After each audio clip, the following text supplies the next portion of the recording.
Assalamualaikum dan selamat pagi semua. Selamat datang ke kelas Bahasa Melayu tahun 2. Hari ini kita akan sambung unit 12 amalan baik. Seperti biasa, sebelum memulakan kelas, cikgu akan bacakan objektif pembelajaran dan kriteria kejayaan untuk kelas pada hari ini terlebih dahulu. Objektif pembelajaran kita pada hari ini, pada akhir PDPR, murid dapat menulis karangan secara separah terkawal.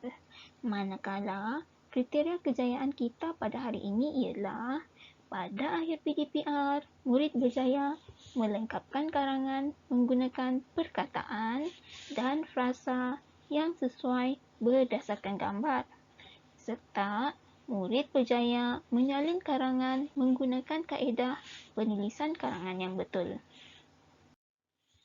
Seperti mana objektif pembelajaran kita hari ini, kita akan belajar mengenai karangan. Mari kita kenali apa itu karangan. Karangan adalah suatu karya penulisan daripada aktiviti seseorang untuk mendedahkan idea dan menyampaikan tulisan kepada pembaca untuk dipahami. Ini bermaksud karangan adalah idea yang disampaikan dalam bentuk tulisan dan boleh dipahami oleh pembaca. Disebabkan karangan termasuk dalam kategori karya, maka setiap karangan ada cara penulisannya yang tersendiri. Yang pasti, semua jenis karangan terdapat tajuk, pendahuluan, isi, dan penutup. Pendahuluan, isi, dan penutup ditulis dalam bentuk perenggan. Bagaimana pula dengan tajuk? Biasanya, tajuk akan ditulis pada bahagian atas karangan, tidak kira di bahagian tengah ataupun di bahagian tepi. Apa itu perenggan? Perenggan pula adalah batasan antara idea. Mari cikgu tunjukkan contoh perenggan dalam karangan.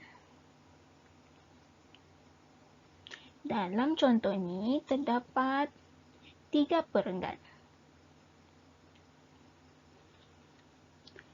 Yang berwarna merah adalah pendahuluan, yang berwarna kuning adalah isi dan kotak biru adalah perenggan penutup.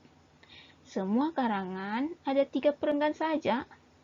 Tidak. Perenggan boleh lebih daripada 3. Yang penting ada 1 perenggan pendahuluan, 1 perenggan penutup dan terpulang kepada penulis untuk menulis seberapa banyak perenggan isi. Mungkin 2, mungkin 3 atau mungkin juga 10. Namun, setiap perenggan mesti terdapat sekurang-kurangnya 3 ayat atau 3 titik. 3 titik? 3 titik bermaksud perenggan kamu mesti mempunyai 3 noktah. Masih ingat lagi bagaimana menulis ayat? Setiap ayat mesti dimulakan dengan huruf besar dan diakhiri dengan noktah atau titik. Jadi, kalau 3 ayat, maksudnya ada 3 titik. Bagaimana pula hendak menulis atau menyalin karangan? Mari cikgu ajar. Untuk perenggan pertama, kamu perlu mula dari hadapan berdekatan dengan garisan buku teks kamu, buku latihan kamu. Bayangkan, ini adalah garisan dalam buku latihan kamu.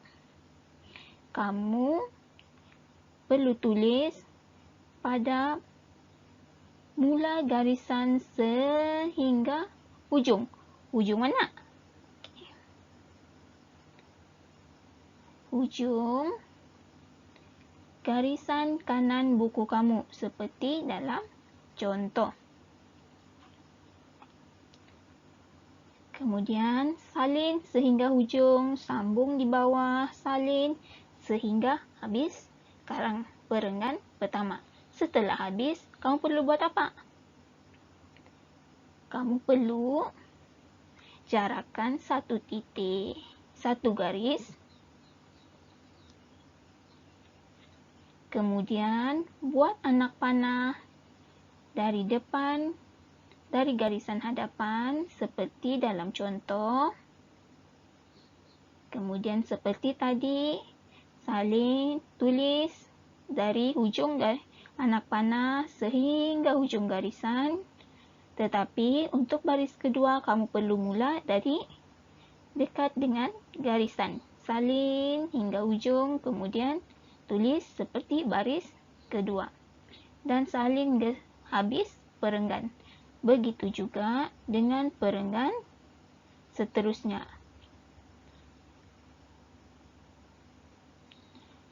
Ulang buat garis selang satu baris dan buat anak panah, kemudian salin.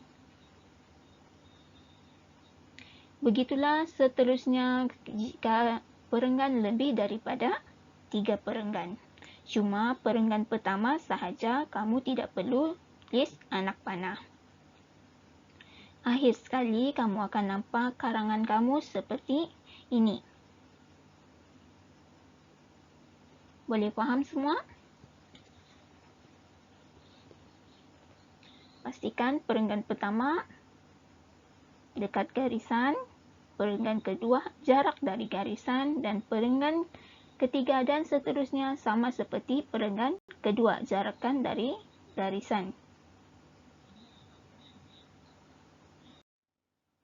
Untuk melihat sama ada kamu faham atau tidak, cikgu mahu kamu buat latihan dalam buku aktiviti muka surat 89 hingga 91. Untuk muka surat 89, kamu perlu lengkapkan karangan menggunakan pilihan jawapan yang diberikan. Manakala untuk muka surat 90 dan 91, kamu hendaklah melengkapkan karangan berdasarkan gambar dan frasa yang diberikan. Kemudian, kamu perlu salin karangan yang sudah dilengkapkan dalam buku latihan menggunakan cara menulis karangan dengan betul seperti yang kita sudah belajar sebentar tadi. Ingat, salin muka surat 90 dan 91 sahaja.